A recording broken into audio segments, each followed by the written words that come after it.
Quando se fala em Cristo, a maioria das pessoas reage antes mesmo de escutar. Não reage ao que Cristo é, mas ao que foi construído em torno do nome dele. Reage a experiências, discursos, regras, cobranças, expectativas externas. E por isso muita gente se fecha, se distancia ou entra em conflito interno. Mas o que quase nunca é dito é que Jesus não falava para organizar pessoas por fora. Ele falava para revelar como a vida se organiza por dentro. Cristo não veio criar um sistema religioso. Veio revelar um centro. Tudo o que Jesus ensinava partia desse mesmo ponto, mesmo quando parecia mudar de assunto. Quando falava de caminho, falava de direção interna. Quando falava de verdade, falava de alinhamento. Quando falava de vida, falava de coerência. Nada ali era aleatório. Nada era moralismo. Nada era controle externo. Jesus falava da consciência humana e de como ela sustenta menos ou desorganiza menos a vida.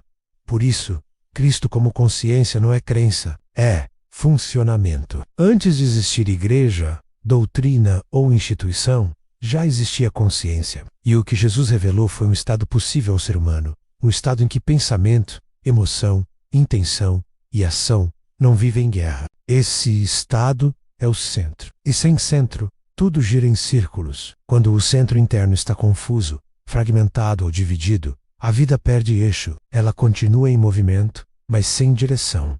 Ela muda de forma, mas não muda de lugar. É por isso que tantas pessoas vivem repetindo padrões, mesmo tentando mudar. Mudam decisões, mudam ambientes, mudam relações. Mas o ponto interno de onde tudo nasce permanece o mesmo. Cristo não apontava erro, apontava estrutura. Quando ele dizia que uma casa dividida contra si mesma não permanece, não estava falando de famílias, nem de sociedades. Estava falando do ser humano por dentro. Uma consciência dividida não se sustenta. Uma vida sem centro não permanece em coerência. Por isso, Cristo não ensinava esforço, ensinava alinhamento. Ele não dizia, faça mais. Ele dizia, permaneça. Permaneça no centro. Permaneça na verdade. Permaneça no eixo. E é aqui que muita coisa começa a fazer sentido. A maior parte do sofrimento humano não nasce da falta de fé, nem da falta de vontade, nem da falta de informação. Nasce da incoerência interna. Uma parte quer avançar, outra parte quer se proteger. Uma parte busca a verdade, outra teme as consequências dessa verdade. Esse conflito cria ruído, e o ruído desorganiza o campo interno. Cristo como consciência não vem para condenar esse conflito. Vem para integrá-lo, não para calar emoções, não para apagar o humano, mas para devolver eixo. Tudo o que será aprofundado neste vídeo parte daqui, da compreensão de que a vida responde ao centro que você sustenta, não ao que você deseja, não ao que você promete, mas ao que está organizado dentro.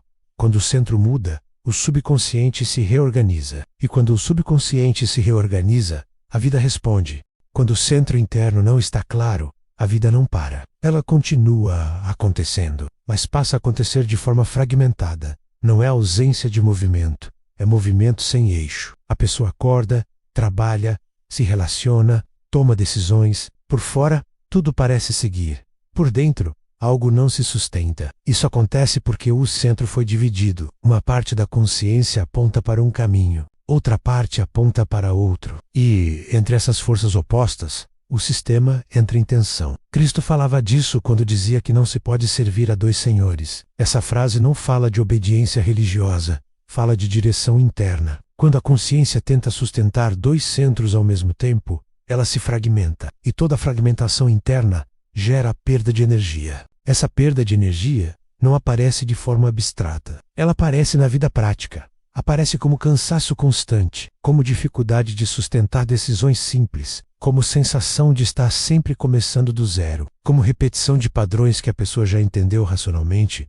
mas não consegue mudar. Isso acontece porque o subconsciente se organiza em torno do centro ativo, não em torno do discurso consciente. O subconsciente não responde ao que você diz que quer. Ele responde ao que você sustenta. Se o centro interno é medo, o subconsciente organiza a vida para proteger. Se o centro é culpa, ele organiza para compensar. Se o centro é carência, ele organiza para buscar fora. Mesmo quando a mente diz outra coisa. Cristo não falava de mudança comportamental isolada. Falava de metanoia menos mudança de mente, de eixo, de centro.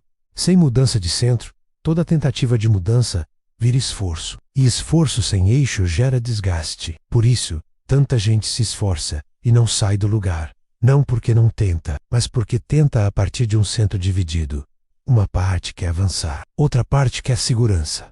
Uma parte quer verdade, outra parte quer pertencimento. Enquanto essas partes não encontram integração, a vida responde com repetição.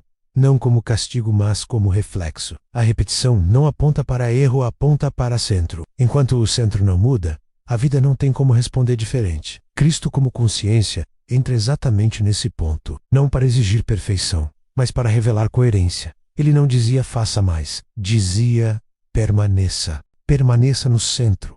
Permaneça no que é verdadeiro. Permaneça no eixo. Quando esse centro começa a se formar, algo muda silenciosamente. O corpo relaxa. A mente desacelera. As decisões deixam de ser tão dramáticas. O subconsciente começa a se reorganizar, porque finalmente existe um eixo claro. Ele deixa de puxar para direções opostas. Deixa de sabotar. Deixa de resistir. Não porque foi convencido, mas porque agora sabe para onde ir. Esse é o ponto em que a vida começa a responder de forma diferente. Não de maneira espetacular, mas de maneira coerente. Menos repetição. Manos descaste, mais sustentação. Tudo o que será aprofundado a seguir neste vídeo nasce daqui, da compreensão de que não é o esforço que muda a vida, é o centro que a sustenta. E enquanto o centro estiver dividido, a vida continuará fragmentada. Quando o centro interno começa a se alinhar, a mudança não acontece de forma explosiva. Ela acontece de forma silenciosa. Não é uma virada dramática. É uma reorganização gradual. O que antes exigia esforço excessivo, começa a pedir menos energia. O que antes gerava conflito interno, começa a se tornar mais simples. Decisões deixam de ser disputas internas e passam a ser respostas mais claras. Cristo, como consciência, não age pela força, age pela coerência. Quando ele dizia, permanecei em mim, não falava de dependência religiosa, falava de permanecer no eixo, no centro, que sustenta a verdade interna. É nesse ponto que o subconsciente começa a colaborar. Não porque foi convencido, mas porque agora existe uma direção clara. O medo deixa de comandar sozinho. A culpa perde o controle. A carência deixa de definir escolhas. Isso não elimina emoções difíceis, mas impede que elas governem a vida. Quando o centro se alinha, a pessoa responde em vez de reagir. Age com menos desgaste. Sustenta decisões com mais constância. A vida não muda porque tudo ficou perfeito. Ela muda porque deixou de estar fragmentada. E quando a fragmentação diminui, o padrão perde força, o movimento se sustenta, e a repetição deixa de ser necessária. Tudo o que foi dito até aqui aponta para isso. Não é sobre fazer mais, é sobre alinhar melhor. Porque quando o centro interno encontra coerência, o subconsciente se organiza. E quando o subconsciente se organiza, a vida responde. Jesus não falava para impressionar, falava para revelar. Tudo o que ele ensinava apontava para o mesmo lugar, o centro que sustenta a vida, quando ninguém está olhando. Quando esse centro está dividido, a vida se fragmenta. Quando esse centro se alinha, a vida encontra coerência. Não é sobre seguir regras, não é sobre pertencer a uma instituição. É sobre habitar o próprio eixo com verdade. Cristo como consciência é isso. Permanecer no centro que integra, não no medo que fragmenta. Quando esse centro é habitado, o subconsciente se organiza, as escolhas se sustentam, e a vida responde de forma diferente. Não por esforço, por alinhamento. Porque quando o centro se organiza, o resto acompanha.